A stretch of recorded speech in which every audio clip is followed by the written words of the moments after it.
We're in Lebanon right now, in a Hizbullah tunnel. You could spend a day lost in these tunnels. It's an incredibly extensive system. This is what Iran's influence looks like. And if ever there was a question whether or not this is a just war, there is no question. These people have spent a fortune and decades prepping for one thing and one thing only, to bring destruction and death to the people of Israel. The tunnels of Lebanon began with a meeting with IDF spokesman David Baruch. Well, I think what we need to first do is to zoom out. Yeah. And to go back to a year ago. We're all well aware of the activities, what happened on the 7th of October last year. And we're well aware of the atrocities that took place. Yeah. And we're become well aware of the immense tunnel structures that they had in Gaza and the way they used those to actually attack us on the 7th of October. What we're seeing is something very similar in Lebanon, a scenario that we've actually been prepared for, and to be quite honest, at a much larger scale, a much bigger threat to the state than what happened even down south in Gaza. Now, the only thing left is for you to actually go see those tunnels.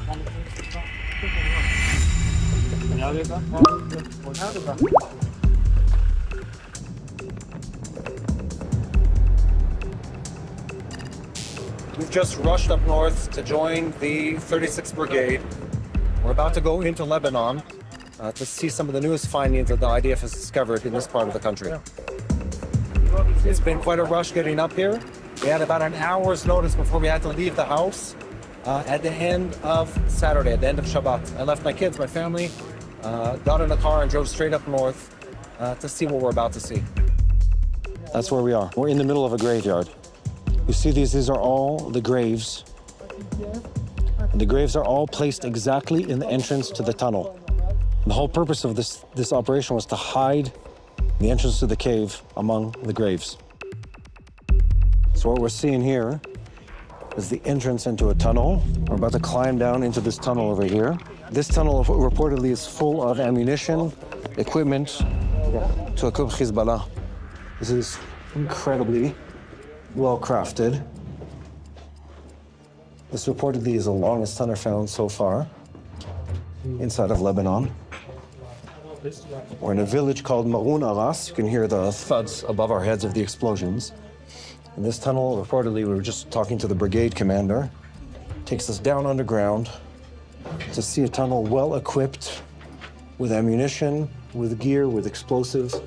So Hizbullah terrorists can walk in, civilians on one side, come out fully equipped fighters on the end, straight into Israeli territory.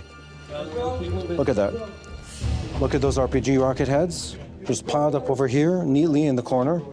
We have canned food, we have a vest. This entire place is built to a very, very high level. On construction, on the sides, look, I'm a meter 78, so whatever that is, 5'9". And walking comfortably with a helmet on my head without bumping the ceiling. Look at the piping on the wall. Look at the lights. This is all Hizbullah work. Look at the amount of energy and funds that they've put into trying to destroy and hurt the people of Israel. Absolutely ridiculous. It's like a machine that is all bent and aimed and targeted at bringing destruction and bringing death into Israel. Look at the depth of this tunnel. Just to frame this conversation, at least 5 minutes of like walking downhill through this very, very long tunnel. And it is like, it's hard to explain the magnitude of the construction over here. It's just like an incredibly well-built place. If you've ever been to like an archaeological site where they say this tunnel, it took 10 years to build it, this is more impressive than that. Heavily machined. It's got cement on the walls. You can see this. So none of the water from the outside comes in. And we're underneath a village that's called Maroun Aras. I hope we're allowed to say that in the final cut of this video. I grew up in the home. My father was an engineer that did a lot of big construction projects. And when you look at the scale of engineering that's gone into this place, the level of cement work, the level of mining, the level of flattening out mountainous terrain to a straight tunnel, the electricity, the piping, and the machinery and the air filtration systems and the water systems.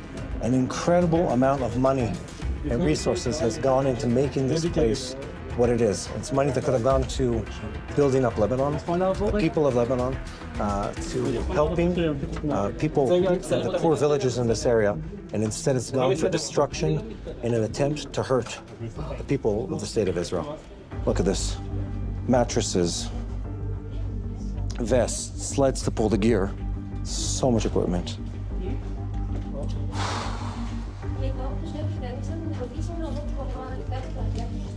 Look at this room. We have been asked not to touch anything with your hands because it's still hot Live ammunition. Live ammunition. Be very careful where you step. No one wants to blow up. This is a terror tunnel of the terror organization Hizbullah, and the stairs that we saw on the way are an exit to a nearby graveyard.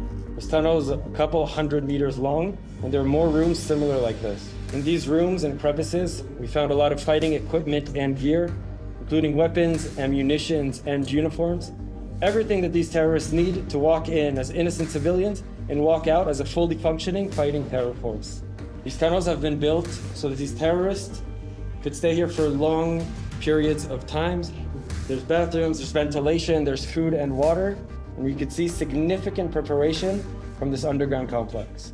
You have to work extremely hard to dig in this type of land. In Gaza, we've seen hundreds of kilometers of tunnel network, and here the ground is different, so the efforts to build such an extensive network is increasingly difficult and much harder to do. It took nearly a decade to build what we're seeing around us, including very sophisticated techniques and machinery. This is one of the warriors who found the tunnel and did the initial clearing of it, and he's going to share some of his experience. So I think the most important thing about this tunnel is the entrances. The entrances are in the middle of the cemetery. They place their entrances in special places, like cemeteries, hospitals, and children's rooms. How many people does this tunnel support? Inside one of these rooms, it goes close to 100, and there are a few of these rooms, so a few hundred terrorists could be waiting in these sleeper underground networks. There's everything you would need to take a person that comes in flip-flops and shorts and bring him out on the other side, a fully equipped terrorist ready to invade Israel with the purpose of killing Israelis. And the numbers we're hearing here are incredible. We're 10 to 50 meters underground. The tunnel is hundreds and hundreds of meters long. You start noticing the small details in these halls. You have electricity that's built to spec. You have sprinkler systems on the ceiling of these rooms. These are built into bedrock. Some of it is a hard limestone. I was asking some of the soldiers here. And some of it is even stronger and harder granite rocks. They have these carts that they specially built to pull in and out equipment. You can see sort of their phone systems and, communication. Just like everywhere you look, there's the telltale signs of someone who's put a huge amount of money and resources and energy into building this. 10 years of work to host and hold and feed and equip and weaponize hundreds of Hizbullah terrorists. David, what can you tell us about this tunnel that we haven't talked about yet? Well, I could say that this tunnel is a whole new type of warfare. What we're experiencing here is the first of its kind in this world. And I think there are two important takeaways from what we see. The first is the extensive effort and funding that has gone into such an operation. The ground here is incredibly tough to dig in, and it requires very complex machinery and a large amount of funding. And the fact that these people, these terrorists who put so much efforts and funds, really shows where their mind is at. And the second is a big problem that we're seeing with our enemies, where they're masquerading their attacking techniques. They come into these tunnels as innocent civilians, so to speak, coming in from graveyards, from different villages, and it is here inside these tunnels, they put on their gear, they put on their uniform, they take the AK-47, and in their perfect world, they would do another October 7th in the north. What would that look like if, we're talking about 200, 300, 400 possible terrorists underground exiting from here? How close are we to Israel? How close are we to the nearest communities, if you're allowed to say?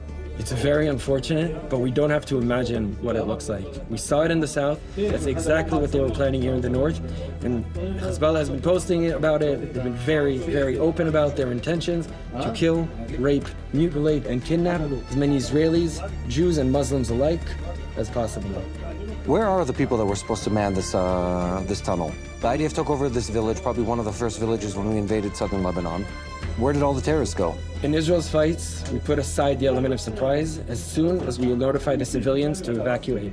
Israel's unprecedented efforts in evacuating civilians and minimizing civilian harms also gives our enemy an advantage that they could clear out, taking weapons and terrorists with them. It's very likely that when our notices went out, the enemies went out just with them. Interesting. One more time, our war is not with the people of Lebanon, it is with Hizbullah, and the fact that Hizbullah is ingrained so deeply within civilian infrastructure here makes it 100 times worse, but we will do what we can to protect the people of Israel. We've just spent several hours with the very brave young men who make up the tunnel warfare unit. Seeing them, I can't say everything we've seen them lugging in and out equipment and working in these incredibly confined spaces. It's hard to imagine. There's, this is a relatively broad tunnel. Thinking of having to fight, clear out this kind of tunnel full of terrorists is stressful to say the least. This is what our enemies do. They tunnel and they burrow and they create tools of death and destruction, targeting the civilians of the state of Israel. And we need every ounce of prayers, every ounce of support, every ounce of care from around the world to stand with the state of Israel in this time. That's it. We're climbing back out into the darkness. We have to turn off the cameras and all our lights again.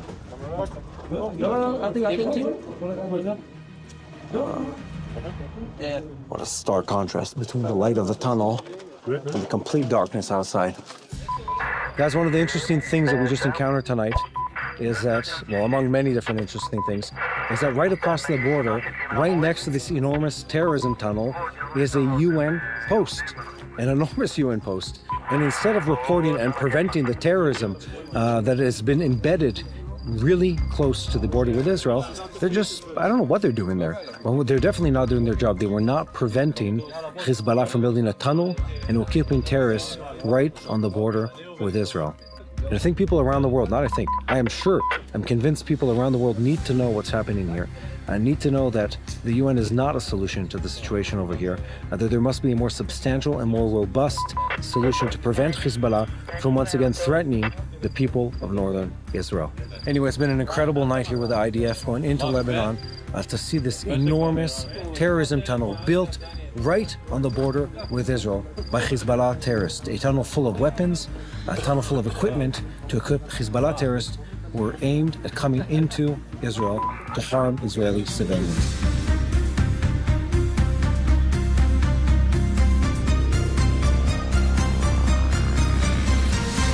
Hizbullah took over southern Lebanon.